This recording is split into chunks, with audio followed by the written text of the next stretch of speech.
Mercado financeiro reduz estimativa de inflação e aumenta do PIB para este ano. O governo projeta cortar 20 bilhões de reais com pente fino no INSS. E você vai ver também. PEC que evita a perda da nacionalidade de brasileiro com outra cidadania deve beneficiar 2,5 milhões de pessoas. Última semana do inverno tem nova onda de calor extremo pelo país. Temperaturas podem oferecer risco à vida. Mais de uma semana após inundações na Líbia, a ONU alerta para o risco de surto de doenças no país. E a gente te conta como foi o encontro das mulheres que vencem que aconteceu neste sábado, com a presença do missionário R.R. Soares. Essas e outras notícias você confere a partir de agora.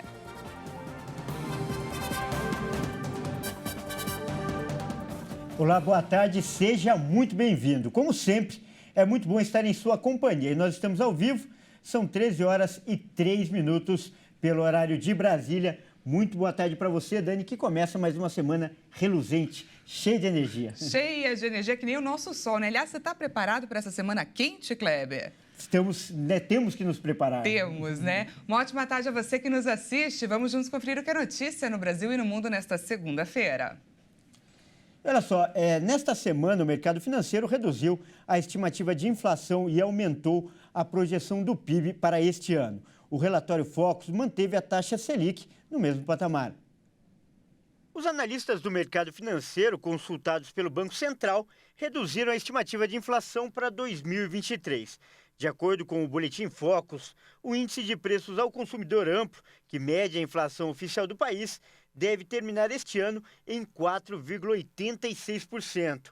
Na semana passada, a projeção era de 4,93%. Segundo o Conselho Monetário Nacional, a meta de inflação para este ano é de 3,25%, com um intervalo de tolerância de 1,5 ponto percentual para cima ou para baixo. Assim, deve ser cumprida se ficar entre 1,75% e 4,75%. Em relação ao ano que vem, os economistas consultados reduziram a projeção de 3,89% para 3,86%. O relatório semanal previu que o Produto Interno Bruto do Brasil para 2023 deve ter crescimento de 2,89%, acima dos 2,64% da semana anterior. E para 2024, a previsão passou de 1,47% para 1,50%. A taxa básica de juros da economia, Selic, segundo a estimativa do mercado financeiro, deve ficar em 11,75% ao ano no fim de 2023. Para 2024, a projeção é de 9% ao ano.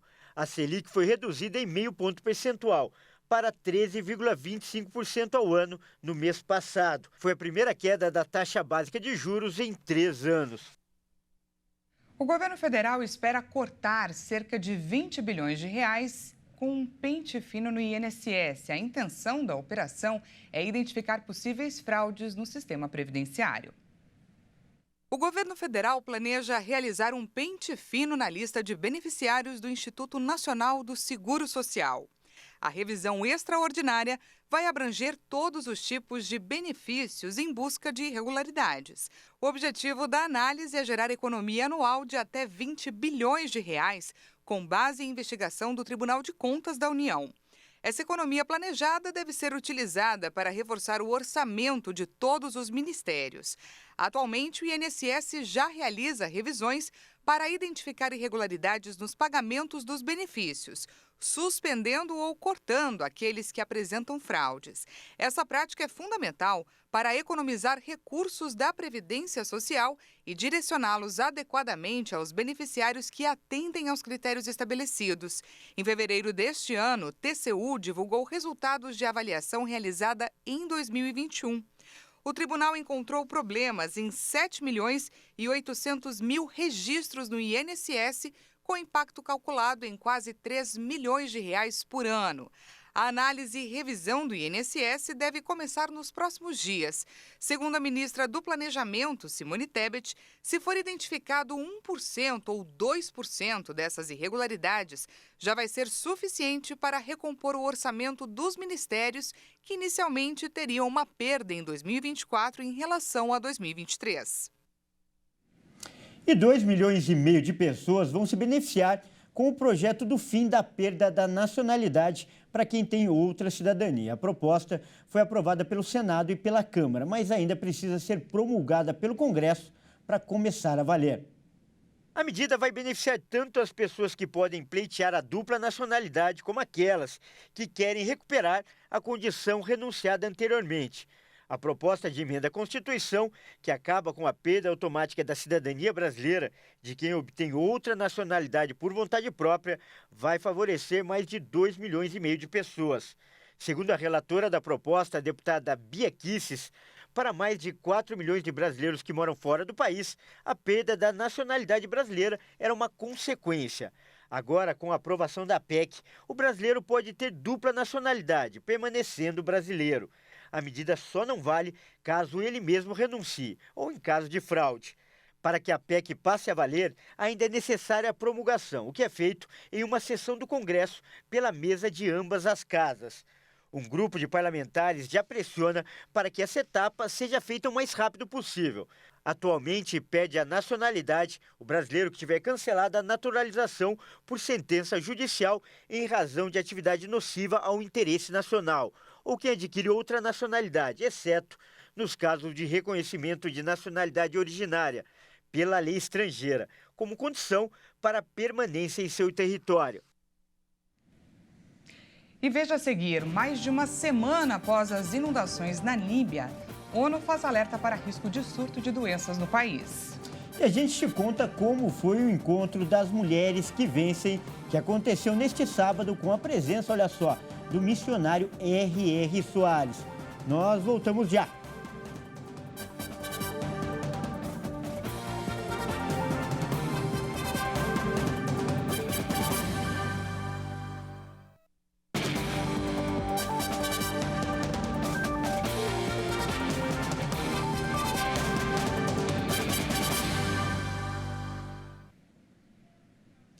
Estamos de volta ao vivo, seja bem-vindo mais uma vez. Agora, 1h11 pelo horário de Brasília e voltamos com mais notícias desta segunda-feira para você. Olha só, a última semana de inverno no Brasil promete ser quente. Uma onda de calor atinge o país e os termômetros podem chegar até 43 graus no centro-oeste. Confira. Uma nova e intensa onda de calor está encerrando o inverno no país. Diversas cidades podem marcar novos recordes de temperatura para a época. A primavera começa oficialmente no próximo sábado, às 3h50, pelo horário de Brasília, para a maior parte do país. Com isso, grande parte do Brasil terá dias ensolarados e temperaturas acima do normal para esse período do ano, como aconteceu em agosto. No Rio Grande do Sul, que ainda se recupera das enchentes recentes, a previsão é de mais chuvas. O motivo é a atuação de um bloqueio atmosférico e áreas de baixa pressão térmica na Argentina. Esse cenário impede o avanço de frentes frias pelo país nos próximos dias, com exceção do estado do Rio Grande do Sul. A previsão é de uma longa sequência de dias ensolarados e temperaturas acima do normal para esta época do ano na maior parte do país. No centro-sul do Brasil, as máximas podem ficar acima de 40 graus em muitas regiões, chegando até 43 graus no centro-oeste, de acordo com a Metsul. Olha, e é importante a gente ressaltar que esse calor fora de hora do inverno é bem diferente do calor de verão, especialmente por ser um período com menos quantidade de chuva, o que torna o ar mais seco. E uma combinação que pode ser, aliás, muito perigosa para a saúde, né, Dani? Pois é, Kleber falou tudo. O Instituto Metsul de Meteorologia emitiu um alerta de alto risco para a população vulnerável, ou seja, para idosos, enfermos e também para as nossas crianças. Esses grupos devem redobrar os cuidados nos próximos dias. Então, para trazer orientações e cuidados para passarmos com saúde por essa nova onda de calor, esse é o tema da nossa entrevista de hoje.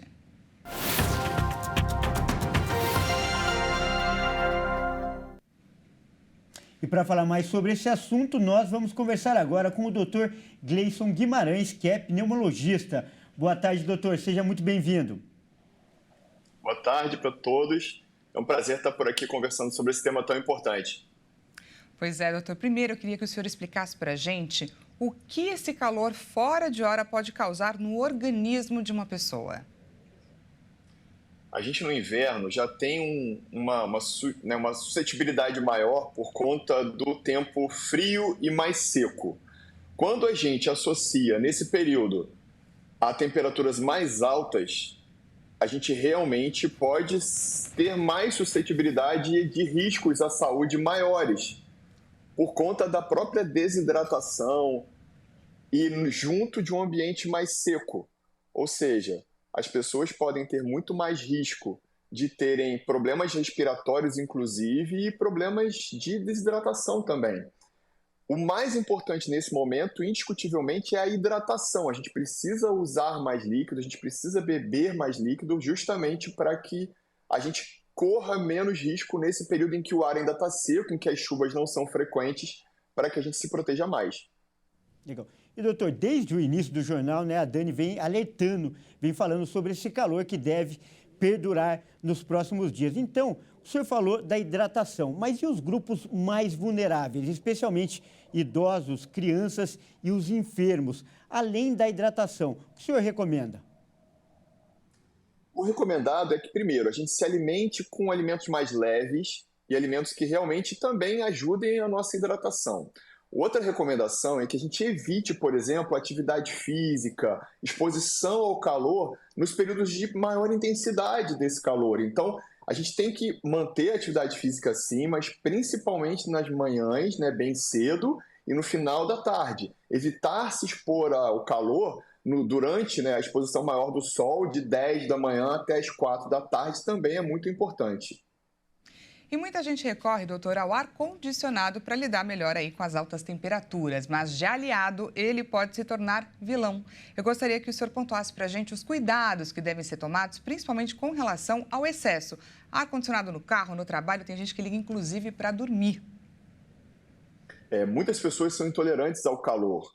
Então, de certa forma, fazem com que elas acabem buscando o tempo inteiro o ar-condicionado. A grande atenção que a gente precisa ter um cuidado maior é justamente a gente no ar-condicionado fica mais suscetível ao ar seco e ao ar frio, principalmente nessa mudança, variação de temperatura grande que está lá fora. Então, essa variação dessa amplitude térmica atrapalha principalmente o sistema respiratório e nos alérgicos, nas crianças menores, nos idosos, a gente pode ter maior chance de, inclusive, mais risco de doenças virais que ainda estão circulando, como a própria Covid, que vem aumentando nas últimas semanas, e também os outros vírus respiratórios, como o próprio influenza, o vírus da gripe e do resfriado comum. Então tem que ter muita atenção e sempre procurar a hidratação e também a hidratação das mucosas. O soro fisiológico nasal, que sempre ajuda a hidratar e a manter essas mucosas mais hidratadas mesmo, Isso vai protegê-los de uma forma muito mais significativa. Boa dica, doutor. Essa do sorinho é ótima. A gente acaba de falar com o doutor Gleison Guimarães, que é pneumologista. Muito obrigada pela sua participação, doutor. Obrigado. Até mais. Até mais.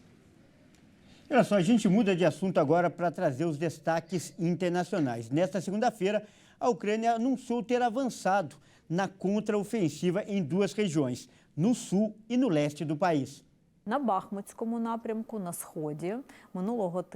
Na semana passada, as Forças Armadas ucranianas avançaram com sucesso na direção de Bakhmut, no leste. Duas áreas foram libertadas, Andrivka e Klishivka. Vale ressaltar que nenhuma força-tarefa ofensiva foi estabelecida nesta área e as Forças Armadas ucranianas estão realizando a ofensiva com as forças que estão alocadas para conduzir a defesa. Eles não têm equipamentos e meios extras. As tropas ucranianas, envolvidas desde junho em uma contraofensiva diante das linhas de defesa russas fortalecidas, intensificaram a pressão nos últimos 15 dias, recuperando o controle de Robotyne no sul e de Andrivka no leste. A localidade de Klishivka foi recuperada no domingo após meses de combates. O exército ucraniano também anunciou nesta segunda-feira que derrubou 18 drones e 17 mísseis lançados pela Rússia em uma nova série de ataques noturnos. E a ONU alertou que a Líbia pode enfrentar um surto de doenças após as inundações devastadoras no leste do país.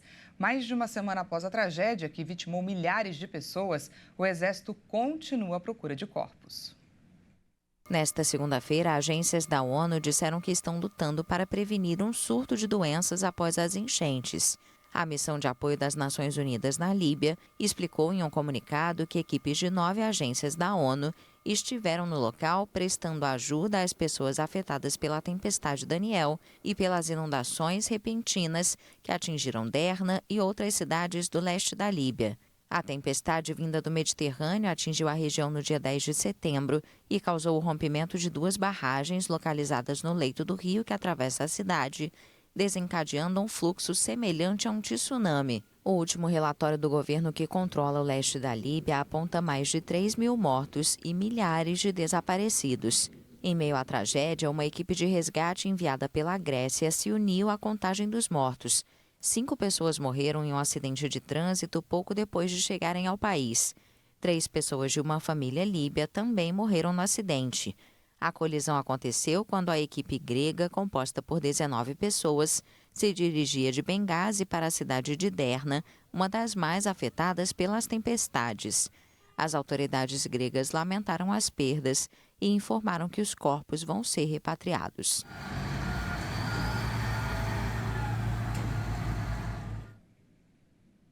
E de acordo com o governo do Japão, mais de 10% da população tem 80 anos ou mais. O número é preocupante e pontua a crise demográfica que assola a nação. De acordo com dados divulgados pelo Ministério de Assuntos Internos e Comunicações, a proporção de idosos do Japão, definidos como aqueles com 65 anos ou mais, também atingiu um nível recorde, abrangendo 29,1% da população total do país, sendo a taxa mais alta do mundo. O Ministério divulgou os números para assinalar o Dia do Respeito ao Idoso, um feriado no país, que também enfrenta uma queda acentuada na taxa de natalidade e uma redução da força de trabalho, que poderá ter impacto no financiamento de pensões e cuidados de saúde, à medida que a procura por parte da população idosa aumenta. A população do Japão tem estado em declínio constante desde o seu boom econômico na década de 1980, com uma taxa de fertilidade de 1,3, muito abaixo dos 2,1 necessários para manter uma população estável na ausência de imigração. As mortes ultrapassam os nascimentos no Japão durante mais de uma década, representando um problema crescente para os líderes da terceira maior economia do mundo. O país também tem uma das maiores expectativas de vida do mundo, contribuindo para o aumento da população idosa. Ainda na parte oriental do globo, China, Coreia do Sul, Singapura e Taiwan também passam por crises semelhantes, lutando para encorajar os jovens a terem mais filhos, face ao aumento do custo de vida e ao descontentamento social. Olha só, neste fim de semana, 2 cultos voltados para as mulheres foram realizados na Igreja Internacional da Graça de Deus aqui em São Paulo. Mas quem vai falar sobre isso, né, com mais autoridade e também com mais elegância, é a nossa representante feminina aqui no jornal, Daniela Paris. Pois é, as mulheres marcaram presença. Os encontros foram cheios de louvor, de oração e de uma palavra de incentivo. E olha só, ainda teve a participação super especial do missionário R.R. Soares. Vamos conferir juntos como foi.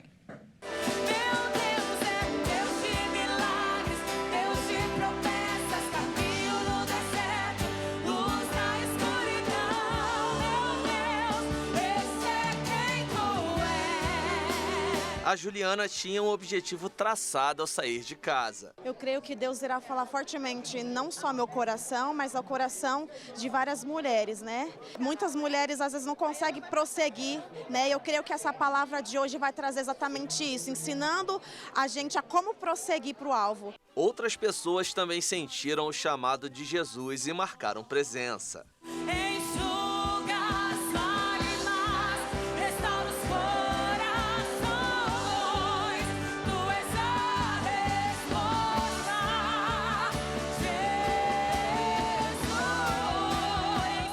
busco intimidade com Deus.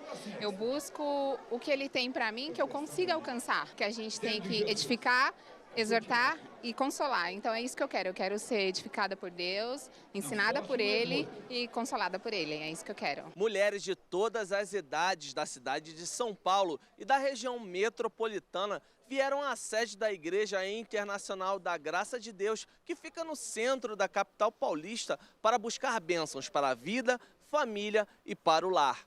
Diferentes gerações se reuniram para orar e louvar ao Senhor. Francinete e Beatriz, mãe e filha, uniram-se no mesmo propósito. Essa busca em família e união. Uma bênção, porque tem muitas famílias que não vêm para a casa do Senhor, né?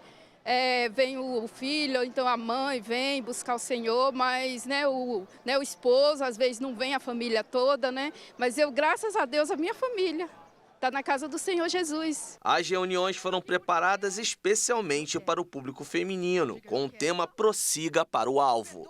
A pastora Thaís Benevente, diretora estadual do Ministério Mulheres que Vencem, em São Paulo, ministrou os cultos. E eu creio que elas saíram daqui transformadas, como eu mencionei ali, não foi só mais um culto, eu acredito que Deus tenha trazido elas mesmo para falar ao coração. Ministramos uma palavra justamente acerca do desânimo, né? Por que muitas vezes nós ficamos desanimados, esquecendo de nos levantar. Então, esse foi o propósito de trazer elas de volta à vida e foi o que aconteceu. Eu acredito que Deus realmente trabalhou no coração delas e vai fazer muito mais em nome de Jesus. Quem também trouxe uma mensagem para as mulheres foi o missionário R.R. Soares, líder da Igreja Internacional da Graça de Deus. Essa é a palavra do inimigo. Rende, entregue-se, ou então vou acabar com tudo. O inferno diz que vai acabar. Ah, mas o meu parente está com câncer. Já fizemos tudo que tinha que fazer. Não fizemos. Nós temos que crescer na fé, porque a palavra não mente. Nós verdadeiramente fomos sarados pelas feridas de Jesus. Isso é muito forte. Depois de muita oração e louvor, a Juliana saiu da igreja feliz, com as bênçãos alcançadas para ela e para toda a família. Foi incrível o que Deus fez nas nossas vidas. Ali sentimos realmente a presença de Deus. Pastora Thaís trouxe uma palavra muito forte, que falou ao meu coração. Eu creio em ti.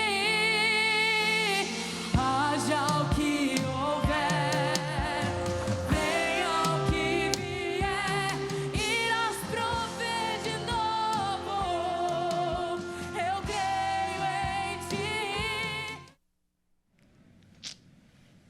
Um belo evento, né, Dani? Como a pastora falou, com certeza as mulheres saíram transformadas. Pois é, mulheres determinadas que, prosseguiram para o alvo neste sábado. Essa edição fica por aqui. Muito obrigada pela sua companhia. E não se esqueça que daqui a pouco, às 13h50, eu volto com mais notícias para você. Até mais. Até mais.